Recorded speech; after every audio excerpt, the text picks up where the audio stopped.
Good afternoon, everyone. Happy Monday. We are excited to be here with you today. We've got an awesome crew here today. We got the law office of Christina Lesher, and present with them, we've got Robert and Christina. And then we have David Telliston. Did I say that right, David? Yes. Yeah. Yeah. Okay. You've got one of those names that people butcher all the time. I try hard not to. So we've also got David here with us today. So we're going to kind of talk a little bit more about what happens when planning for special needs is not in place, or maybe when it's the things that are set up are maybe not exactly what you thought were set up. So we're excited for each and every one of you to be here with us today. So from a housekeeping perspective, let me just talk about a few things. You are in webinar mode, so your cameras and your audio are muted, so we can't see you or hear you.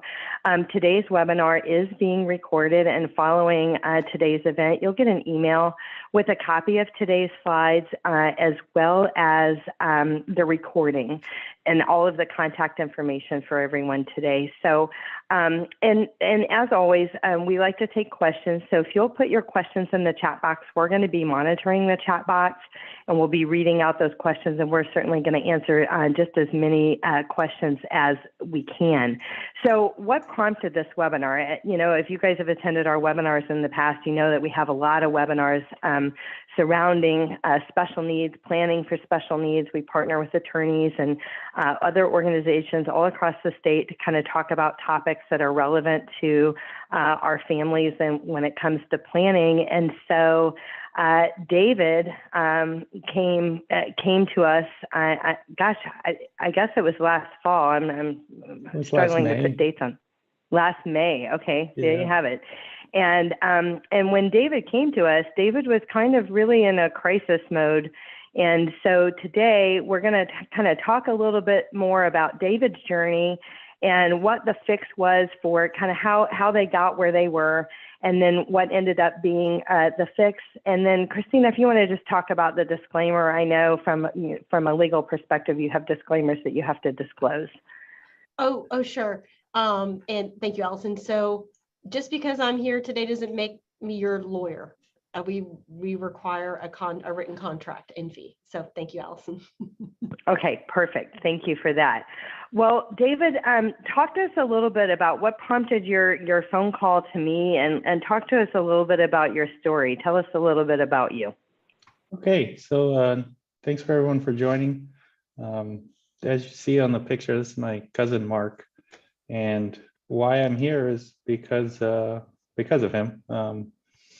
So last May, sorry, Allison, you put that in my head. Last May, Mark lost his mother. And my father and I were the ones kind of left to figure out what's going on. Karen, Mark's mom, my dad's sister, she did about everything she could for Mark, and it really showed. But one of the things that we didn't really focus on, or she didn't really focus on, is the transition planning. Spent too much time spoiling him rotten. So Mark is a huge Astros fan. You can see we just went to, over the 4th of July, took a trip to visit Mark, and we went to the game.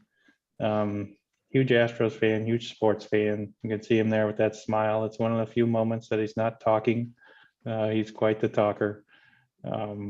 And he's got one hell of a personality. Everyone around him seems to like him, and turned into a little bit of a charmer with the ladies lately. So that's Mark. His best friend was his mom for 41 years. And unfortunately, when she left, we had to pick it up and figure it out. So Mark's path, he had a bumpy ride. My dad says a couple of times, you know, we all think we have problems, but compared to Mark, we have pretty smooth sailing. About 7 months before he lost. Can I ask about one of the challenges, David, though? Because I think one of the things that was important whenever I talked to you for the first time is that you were calling from out of state. You're nowhere close to Houston, Texas. Right. You and your father both live out of state. So when Mark's family had passed away, he lost his mother and his father in kind of a short duration. in time. But so one of the biggest challenges is that your cousin was here in a great big city right by himself, and you guys were out of state. So tell us a little bit about that, because I remember that really got my attention when in the first 30 seconds of our phone call. Sure, thanks for that. So yeah, my father lives in Iowa. He's retired. He's been retired for 10, 15 years, something like that. And I, at the time, was living in the Bay Area in California. So I was actually supposed to go on a vacation, and my dad got a call from the hospital saying my aunt's in the hospital. Wasn't looking good. So rather than go on vacation, I went there, and just to help out, kind of a good thing I did, because we didn't really have any idea what the situation was. So we both flew to Houston and met up at the airport. My aunt's longtime friend, Meta, was also there to help us. She was a big help. So we showed up in Houston to meet Mark, kind of a little surprised, didn't know what we were getting ourselves into at the time. And ultimately, about a week later, or 5 days later, maybe, she ended up passing away. And from that point, it was like, well, we're both away from home. Mark just lost his mom, and we don't know where he's going to live. So trying to do all this. And there was a real issue with that, because he has an intellectual disability. He is incapable of living independently at this point, like, completely independently. So that was a big issue quickly, right? Yeah. So Mark was well taken care of. And in that regard, some things that he could have possibly completed on his own or been taught to do on his own throughout his life were not taught to him.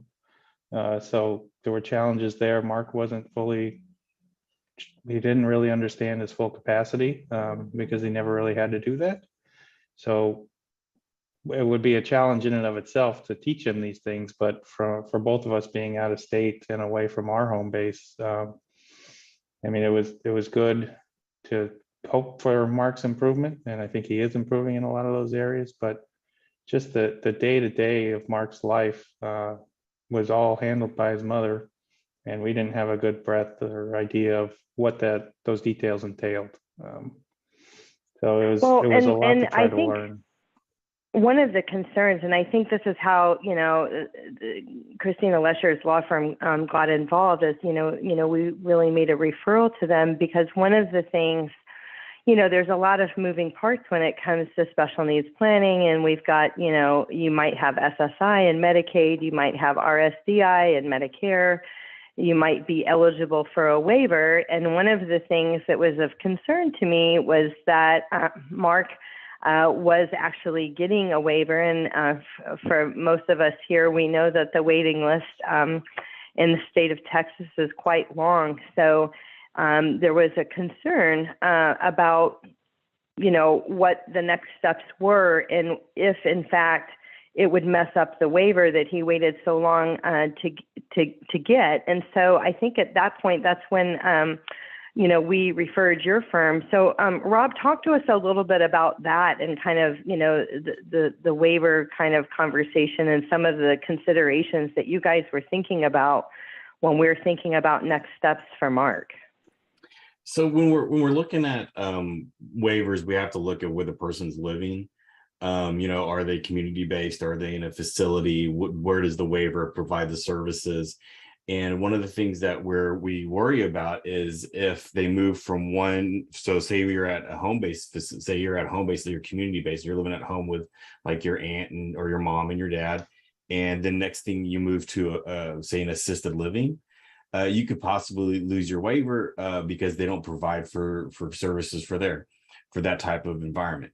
Luckily right now, because of the CARES Act, am I right? So because of the CARES Act, that's not the situation, because they're protected right now because of the CARES Act. So when we're looking at getting waivers and moving from one place to another, we have to be careful about what the environments are and what we can lose when we do that. So we have to be sure that they either work or look what else is available for that person. So such in Mark's case, where, you know, what we did is there's the Star Plus waiver program here in Texas, and that's what we used to put him on the list. So that can provide services in the community in assisted living facilities. So that's one of the things that we can look at when we're addressing that issue. Yeah, and just And- just to book in what Rob said, if you have a waiver program, not every facility is going to accept that particular waiver program. So if you go from a home-based waiver program to a private pay facility like we had in this particular case that doesn't accept the type of Medicaid waiver he's on, you have to have a backup plan. Mhm. And so that's why we look at things like Star Plus waiver. Luckily, Star Plus waiver, it provides a higher level care, does not have as long as an interest list or waiting period. And then we've also worked with David to sort out if there's when that CARES Act ends, and we just kind of breezed over that. Basically, it means that if you become disqualified for Medicaid because of financial reasons, meaning you have more than $2,000 in countable assets, you don't lose your Medicaid eligibility. Once that ends, we've got an evacuation plan so that we can maintain Medicaid coverage. So I just wanted to mention the Star Plus waiver, if it's not something that you've heard of before, it's for age 21 and older. So if you have a loved one that's 21 and older, you might want to check into that. Further, we do have complete webinars on the Texas waivers that you can check out. So if you're new to this whole waiver conversation or new to Texas and want to find out about what waivers are available and how to get on those lists, you guys can check that out on the YouTube channel. And we'll have that at the end of this presentation. But one thing that comes to mind, Christina, is that a letter of intent, okay? I am a fan of a letter of intent, and this is an example of a document that would have been very helpful to David and his father, because to David's point on this slide here, and we all know as parents navigating all this craziness of the Social Security Administration and Medicaid and and waivers, it's all separate phone numbers, right? Like it's all separate, intake service units. And sometimes lately since the pandemic, they've all had a lot of turnover of staff. And so sometimes you even call and you get a lot of misinformation. They're improving, but that's been an issue. But a letter of intent, we also have a presentation on that. We also have a template for that.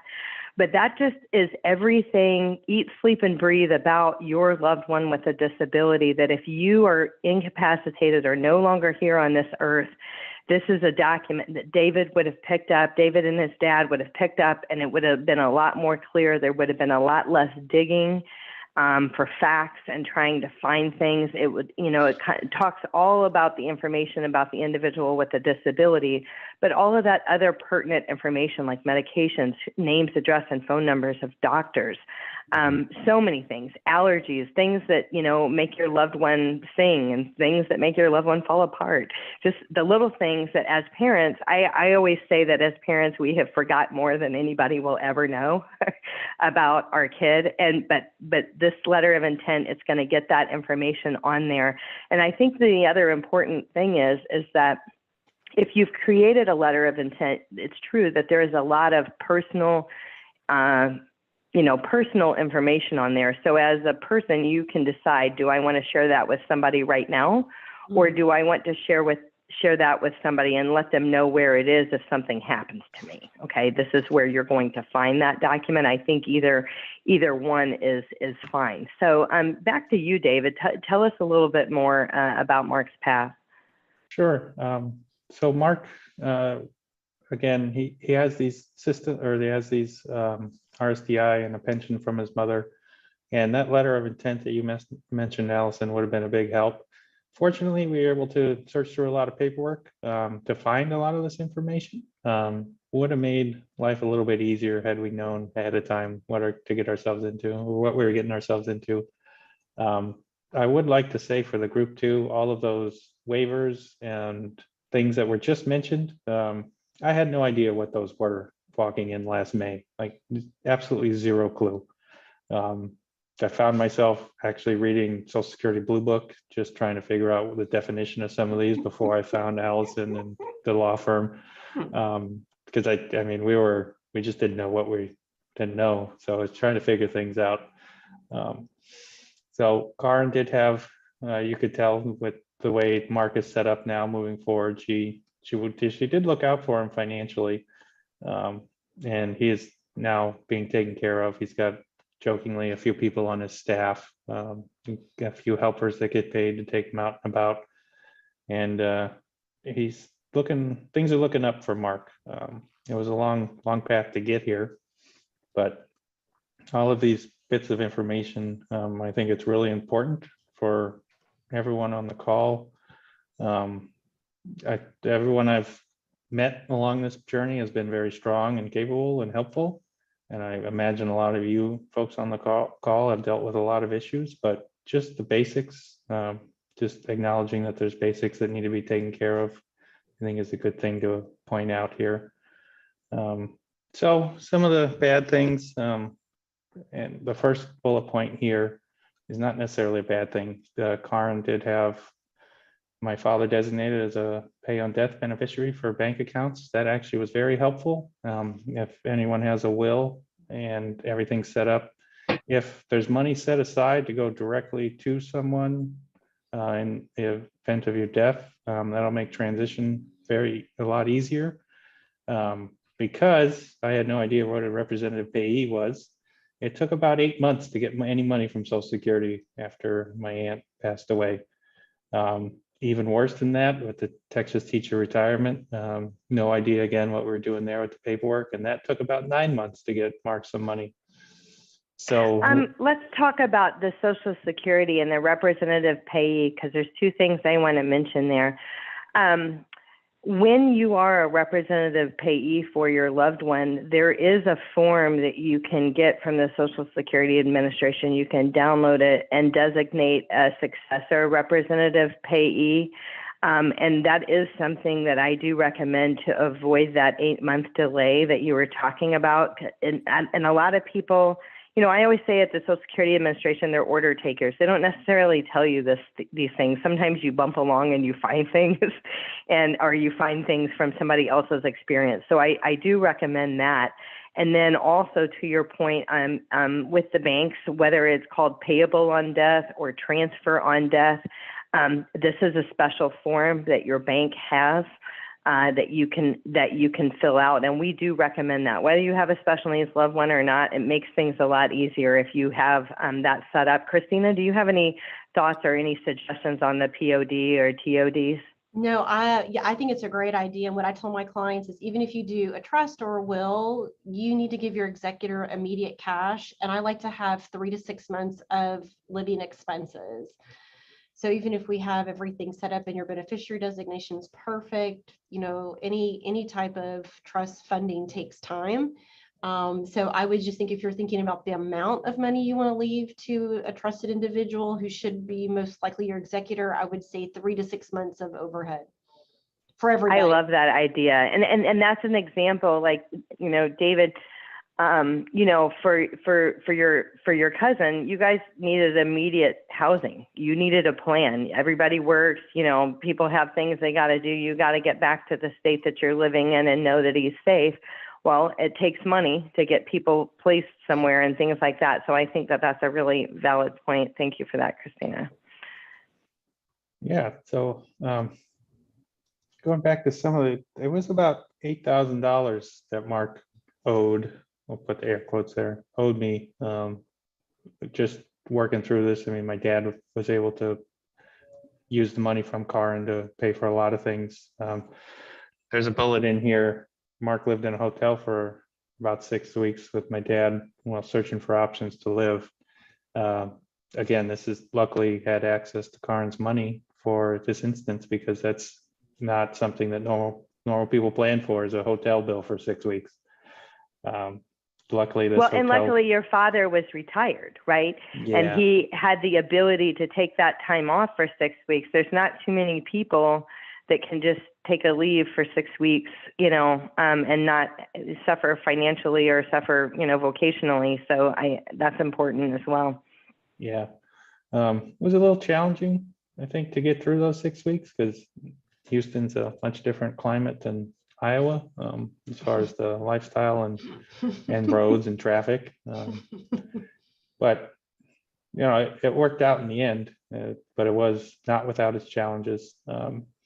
Another point that, how I found Allison was going through Karin's emails, and I noticed a packet of paperwork that I think she had done a presentation at the rec center, the Vern Cox Rec Center in Pasadena.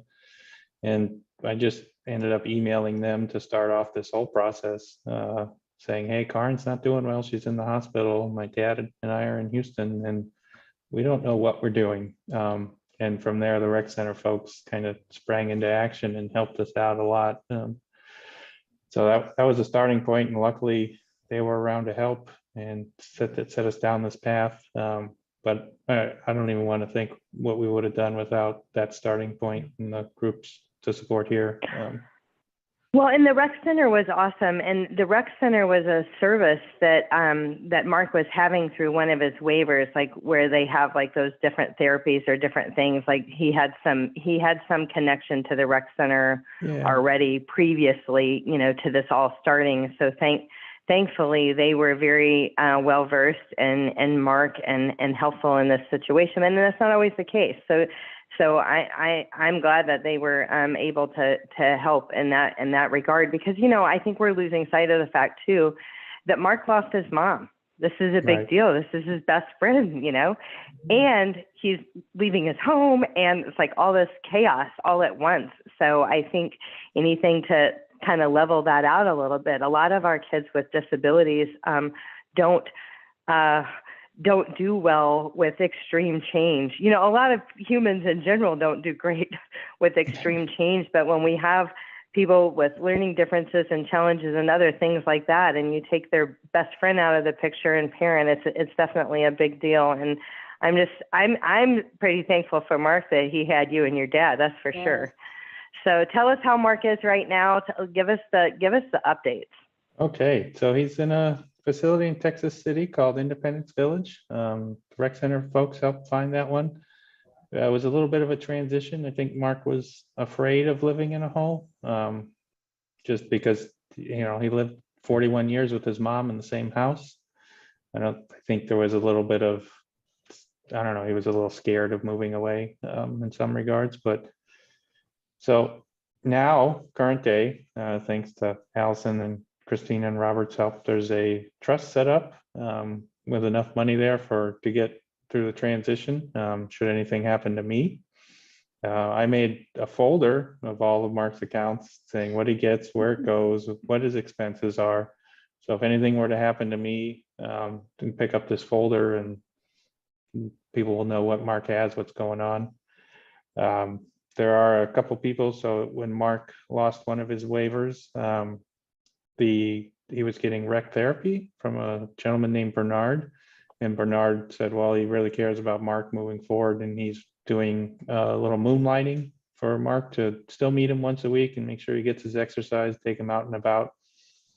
And there's another lady named Donna that's connected to the rec center that meets with him once a week, and she actually took him to summer camp this past 2 weeks ago. He goes to Camp Blessing summer camp, and about a month before and a month after, that's all he talks about. So he is able to still do a lot of these things that he did before. Obviously some of it's new. He doesn't like getting up at 5:30 every morning, but I don't know if he's ever going to get over that.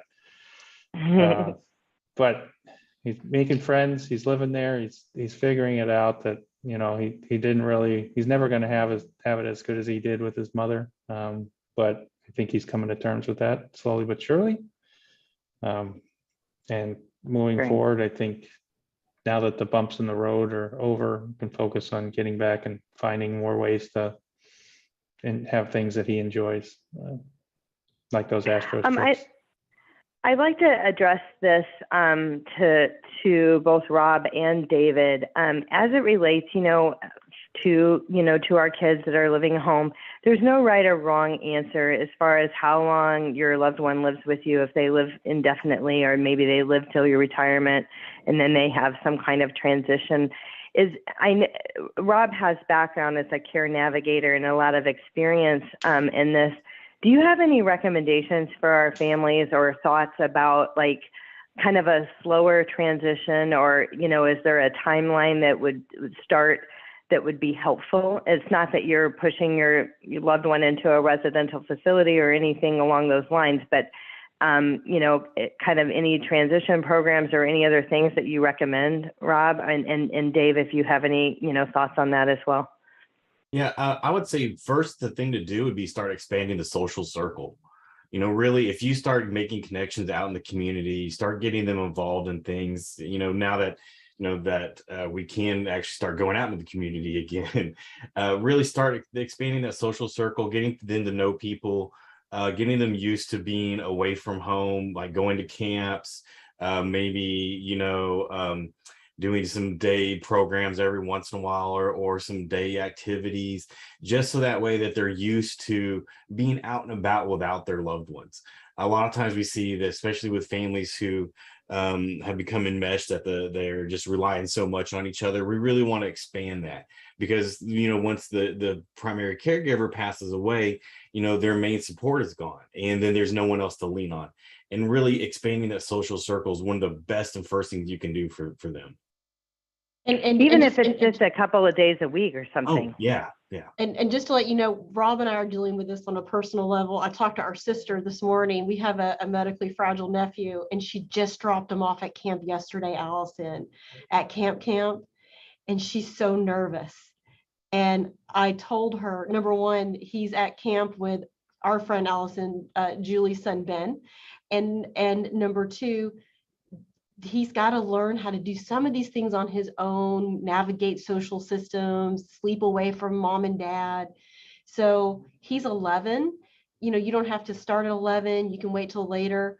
But I just want parents to know that it's okay to be nervous. We all feel nervous. I'm nervous today that James is at camp. My sister is nervous that James is at camp. All these feelings that feel kind of like not great because your kiddo's away from you. It's all natural and normal, but you kind of got to test the waters a little bit.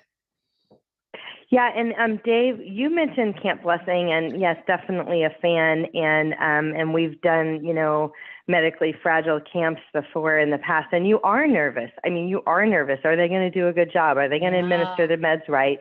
If you got a kid with a trach or something else, scary, but they honestly, they really do. My experience is they really do a great job, and just that little kick in their step that they have when they come back, and they made friends and they had fun, and it's so awesome. And for once, they're not thinking about what's wrong with them. They're thinking about having fun, and so there's a lot of beauty in all of that. So for sure. Well, thank you for sharing that. I think that we talk about transition a lot, and transition after high school. And we're kind of the mindset that, we hope that kids are not coming out of high school, graduating from high school, and then going home and sitting at home and doing nothing. They do their video games or whatever in their four walls. And it's pretty isolating. So it's not a matter of not being at home or living at home. It's just having some other activities, whatever it might be. It could be art therapy, music therapy, equine therapy, rec center. There's so many different things out there. And they don't have to be, really expensive. I mean, there are plenty of programs out there that are very expensive or cost prohibitive, but there are a lot of programs out there that are not. And there are multiple camps. So it might be too late for this summer. They're probably full, maybe not, but there's multiple camps for loved ones with disabilities. So do definitely check them out. And most of the ones that we've seen our families attend are in Texas. So you're not a state away or anything like that. Okay. So for sure.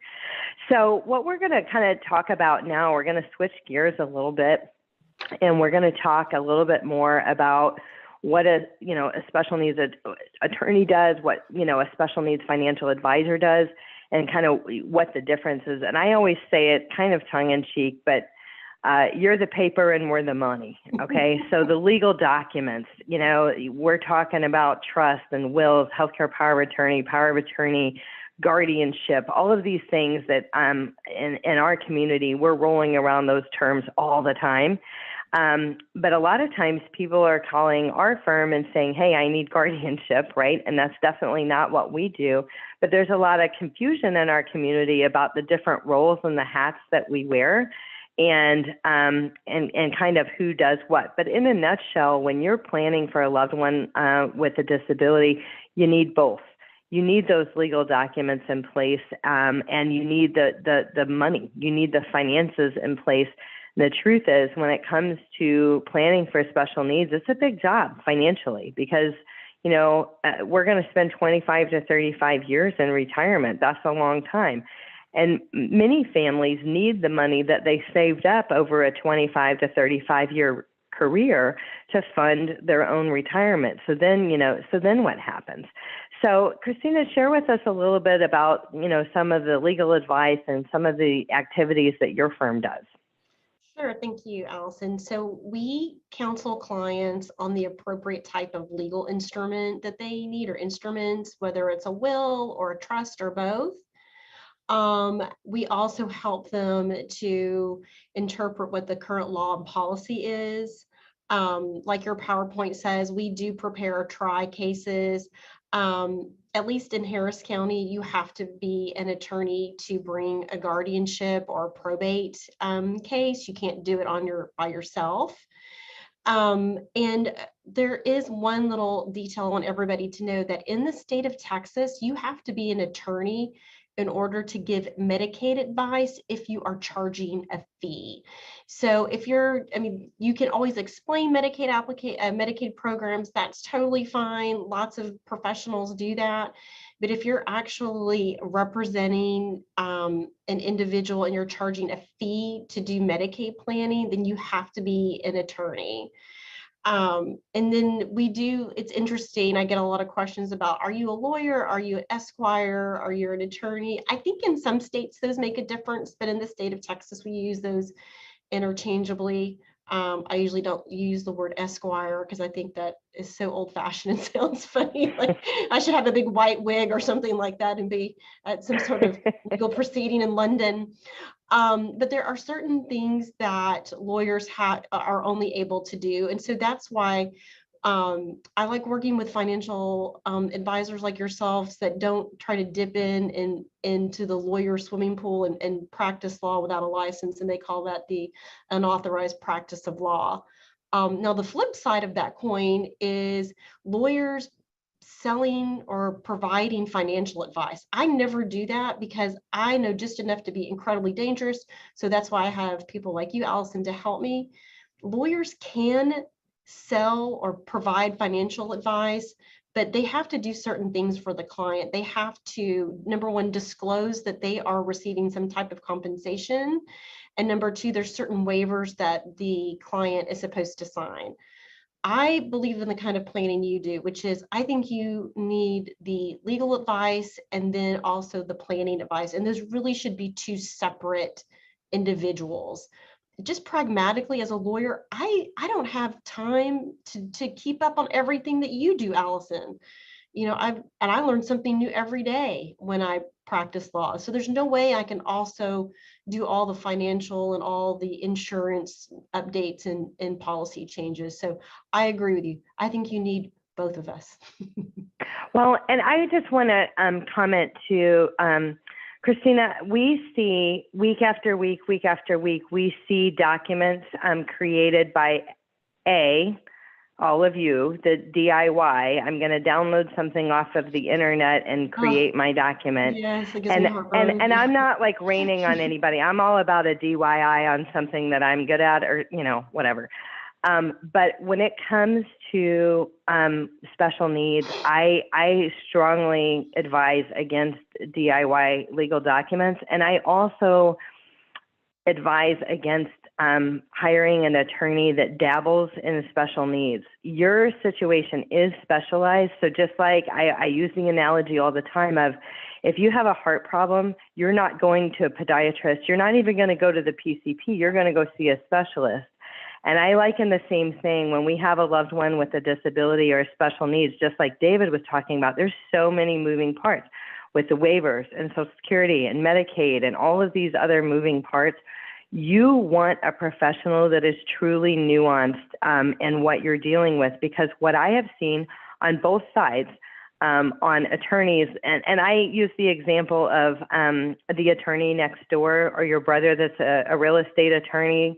Those types of things, they can help you, but they're really not nuanced in that. And the thing is, Christina, we know this from the UT Special Needs Planning Conference, the law changes. Things change from time to time. We typically recommend that when it comes to the legal documents, the trust and the legal documents as a whole, that it's probably wise to have them reviewed maybe every 5 years, not to just do it and then sit on it for 15 or 20 years. Do you have a recommendation on that?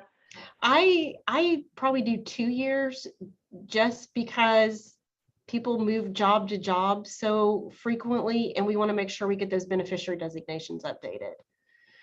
And when you're looking at your documents, you also need to look where your beneficiary designations are as well. But I think 2 to 5, I would say 2 years is gold star, 5 years is fine.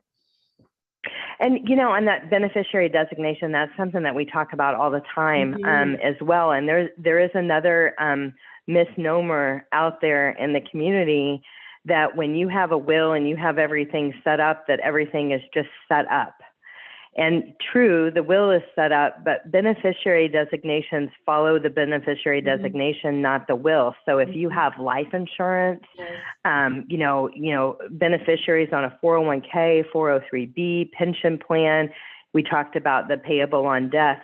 The beneficiary designations do need to be changed to reflect your wishes, or it's going to go however the beneficiary is set up on that account.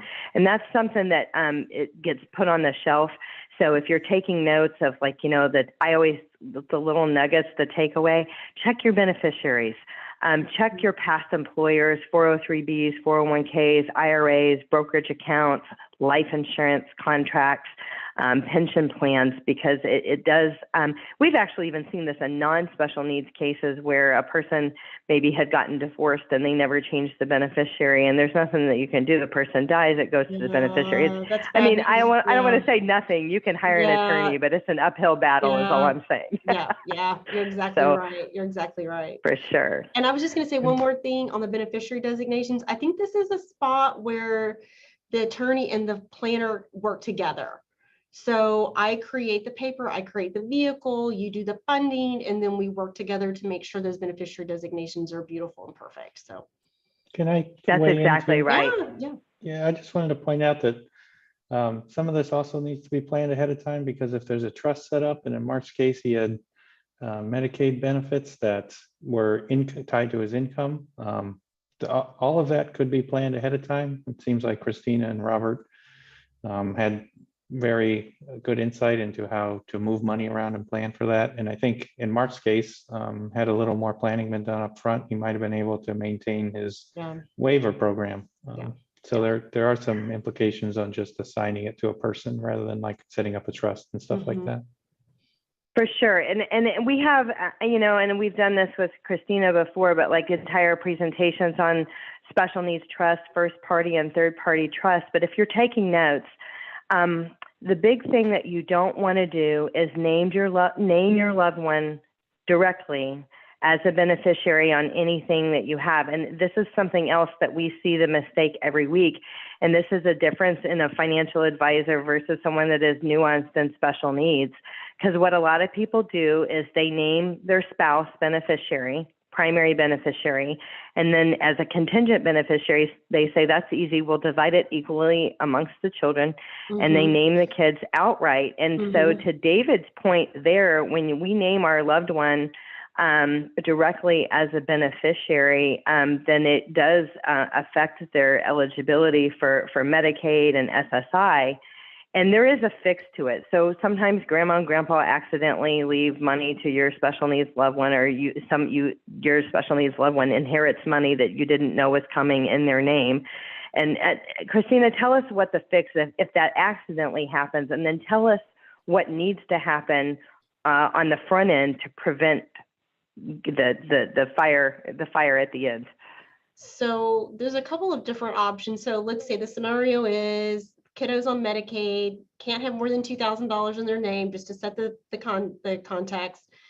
Grandma dies. Now grandma has left the child $50,000. not a small amount of money, but not life-changing, never going to have to worry about bills again money, but just enough money to be a big problem. So depending on the age of the adult child, we could maybe set up what we call a first party supplemental needs trust.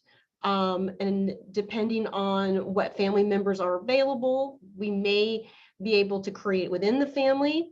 We also have to look at if that individual is incapacitated or not. I know I'm bringing up more problems than solutions, but the solution, just to clarify, is something that's called a first party supplemental needs trust. You can also just spend the money on things that the person needs, like a pre-need funeral contract, if there's like some type of therapy, maybe they have some type of vacation that they want to go on, and it's what we would call a good fiduciary decision. They can do that. You can have a car. There's certain items that they can spend down on. So there's also the ABLE accounts, which you have a great presentation on. Allison, you want to just give the folks watching just like a quick overview of the ABLE, but the short answer is you can put money there, and Medicaid and Social Security says it's okay, but Allison's going to give you a little detail now. The bottom line is it has to be a lower amount. So with the ABLE account, you can put $16,000 a year for 2022, and an additional $12,880 if the individual with the disability is working. So in the example, in Christina's example of $50,000 is too much money. We can't get $50,000 into the ABLE account. So the bottom line is, from my perspective, is if your special needs loved one inherits money that's going to put them over the $2,000, my advice is to contact an attorney nuanced in special needs immediately to talk about your options and whether or not you need a first party special needs trust or not. So the first party special needs trust, basically you form it on the back end, and they have costs, you know, with the time that it takes to get that set up. But the key thing is on that first party special needs trust, there's a Medicaid payback, as is the ABLE account, there's a Medicaid payback. So if they set it up properly on the front end with a third party special needs trust, there is no Medicaid payback. Is that correct? That is correct. That is correct. And that's where drafting is so important, because I have seen a trust recently that was set up by mom and dad. Mom and dad gave money into this trust and never was received by the beneficiary, by their kiddo. And because they went to an attorney that pulled the form off the website, now that there is a payback to it. Yes, I was going to say, I've actually seen that recently too, where there was a third party special needs trust because the attorney heard that there has to be a Medicaid payback language in it. That's only true for the first party. So correct. Now there's a Medicaid payback on the third party. So these are little nuances that really, really matter at the end of the day. So, so for sure. Talk to us a little bit more about what your firm does and how you kind of pull these things together. So what we also do is we look at what Social Security benefits or Medicaid benefits that individual is on now. Like David has done such a beautiful cleanup job for his family. We work with families on the front end so that everybody knows what specific Medicaid program the loved one is on, what specific Social Security program they're on, and we figure out what is that next step. So if SSI Medicaid is no longer providing all the services, then we talk about if you're on SSI Medicaid, you don't have to be on that 2-year interest list for Star Plus waiver. So because you can go ahead and bypass. We look at what is the next step if that person needs a higher level of care. And then we look at, based on what money is available, what Medicaid benefits are going to be available, a sample budget through the stages. So let's say we've got a case right now where the family's like, we never want to be on Medicaid ever. What kind of money do we need for that, and what's the budget for that? And then we look at, okay, if we do need to have Medicaid, what would Medicaid pay for? And then what would the trust pay for? And then the longevity of that trust. So we look at Medicaid as a tool in the toolbox. You may need one tool right now during your part of your life, and then we look at the next step as well, figuring out what the different Medicaid programs would be. Also, we look at veterans benefits, because there are benefits for widows and people who served in the military. If I can have money coming in from the VA, That means maybe more money for that adult disabled child later on. So we also look at if the parents need long-term care and they are not eligible for long-term care insurance, how can we use the Medicaid system to help the parents so that we have that bucket of money, a bigger bucket of money going to the adult child. So we look at the family like a table, because we have one bucket of money, we have one table, that bucket of money has to support the whole table. What can we do that's private pay and Medicaid so that we have a smooth transition planning? But I want to give David a lot of gold stars for his cleanup work.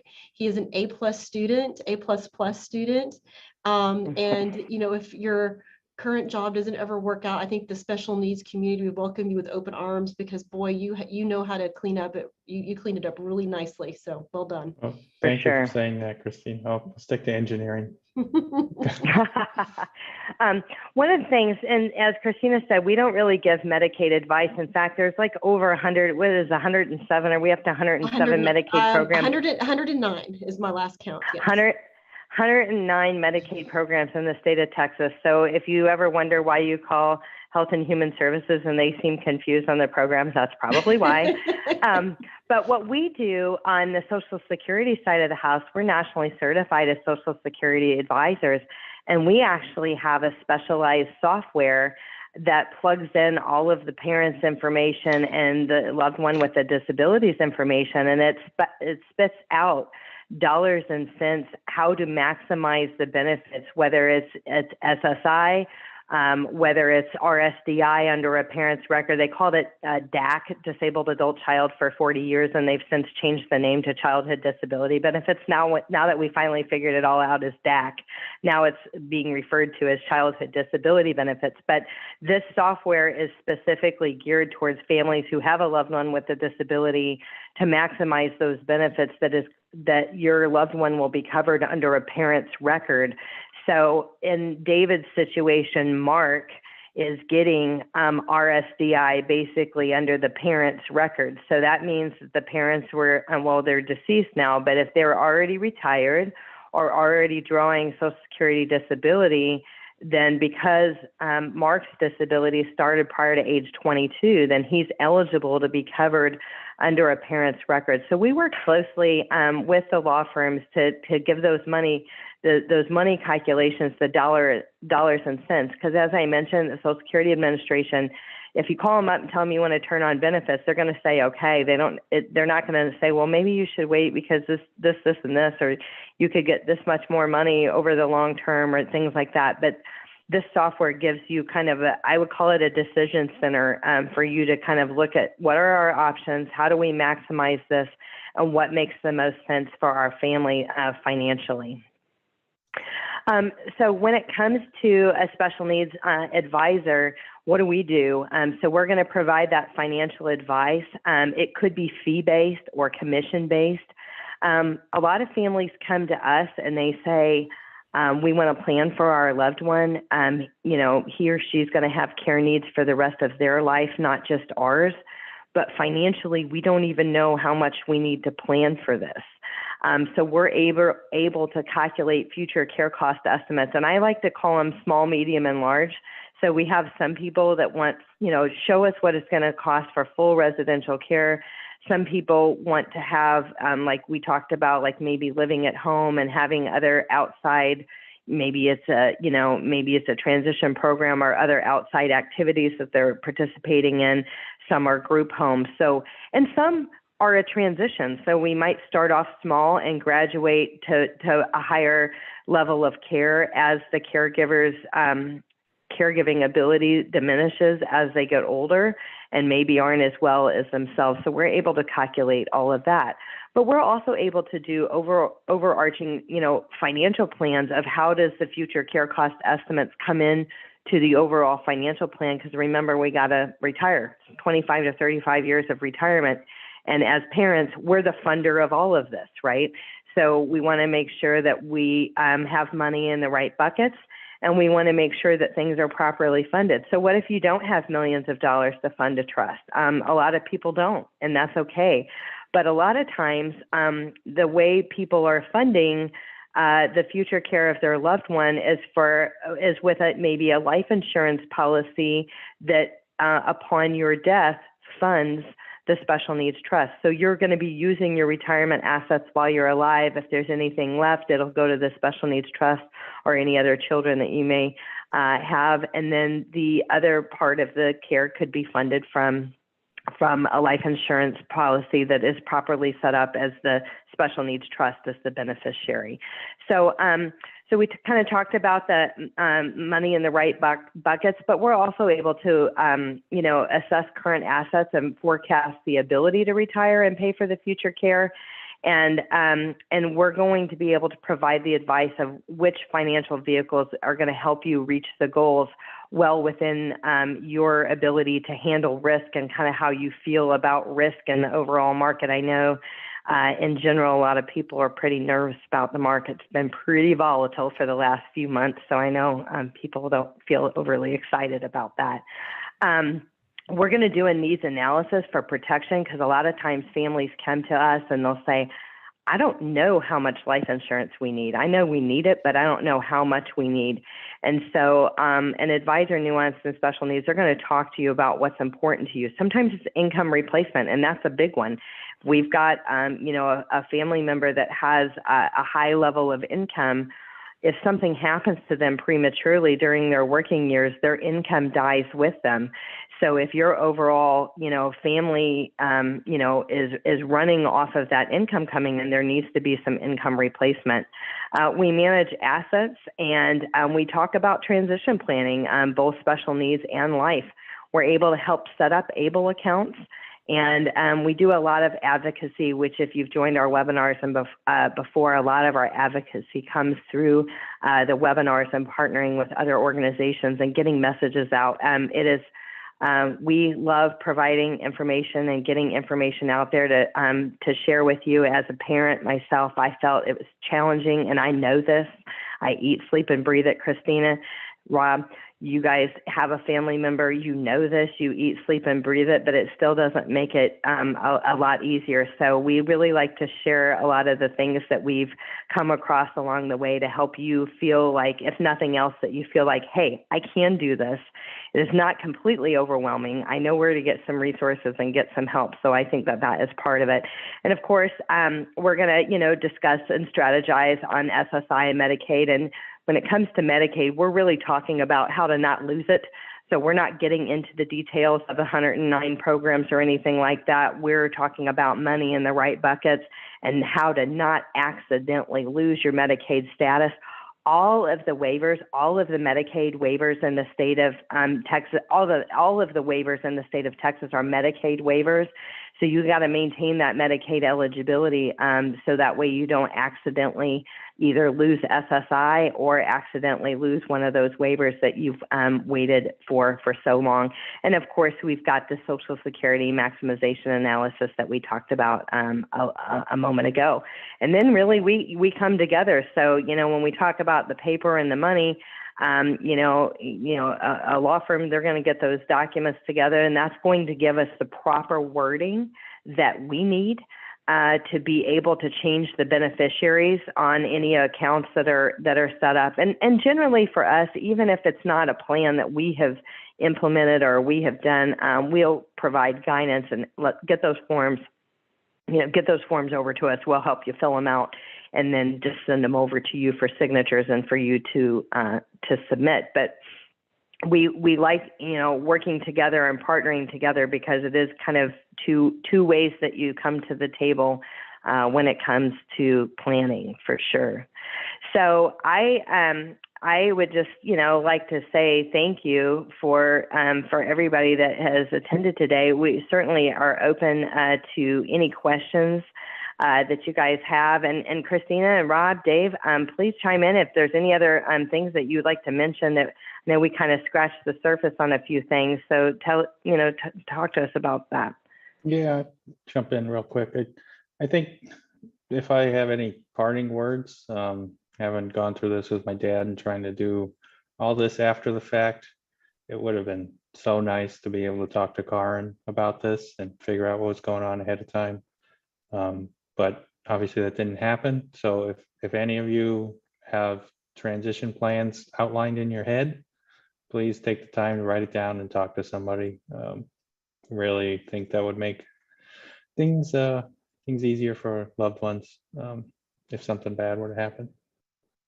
I call it intentional conversations, and these intentional conversations are tough, right? Because nobody wants to talk about dying or when you're not here anymore, or kind of the morbid conversation. But having these intentional conversations now, and it's not just with our, regarding our special needs loved one. It's your aging parents.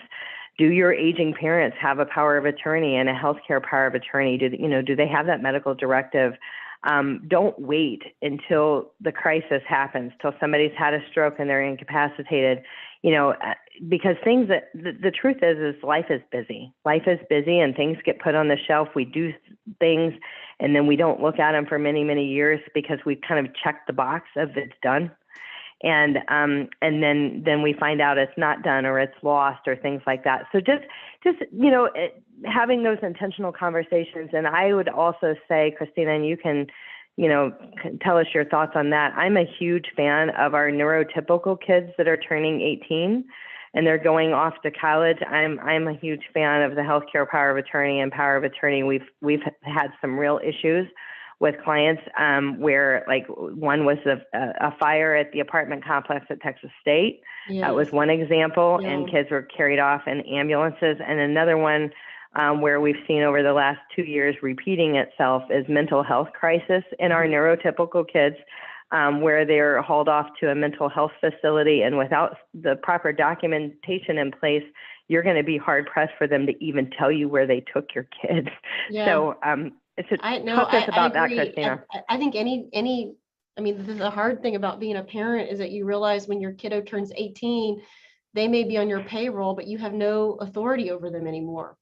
So even if any child, when they turn 18, they need a financial, medical, HIPAA release. If there's mental health issues, you can appoint someone on the HIPAA release to communicate with the medical health professionals. So yes. And we've had lots of grumpy 18-year-olds in our office, bleary-eyed, going, why am I here over Thanksgiving break signing this POA? I just can't stress it enough. I think it's really, really important. Yeah. Christina and Rob, thank you for taking the time to be here with us today and kind of share your insight.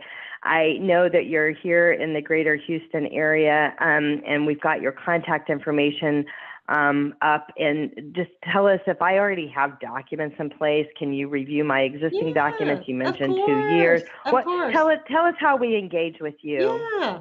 So you call our office, you book an appointment. It's usually about an hour, 2 hours. We charge $4.95 for a 2-hour review. We'll review the documents. Whatever you send to me before, we'll review it.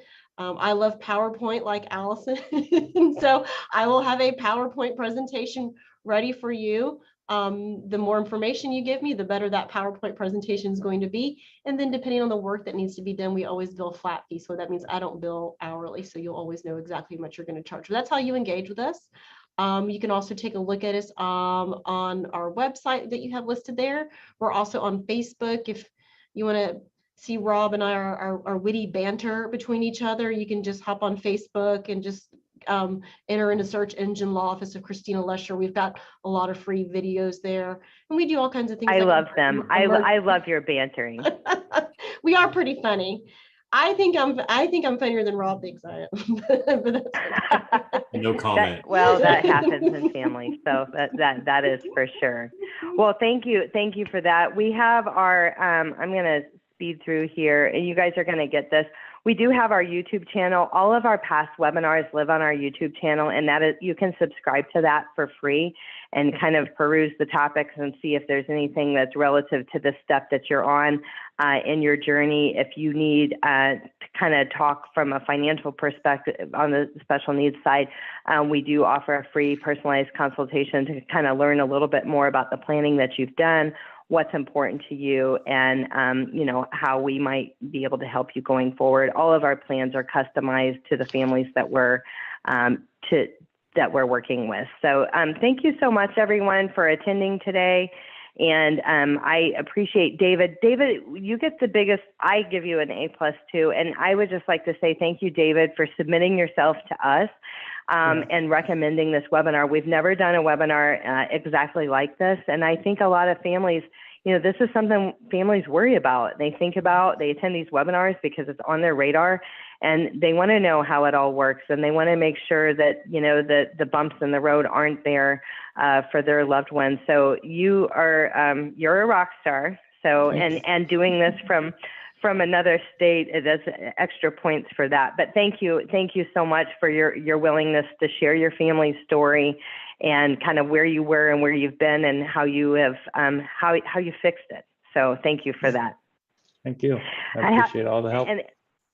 Absolutely. And everyone, I'd just like to thank you for attending today. And again, you guys will get an email later today with the slides and the recording. It's certainly been our pleasure, and we look forward to meeting with you again soon.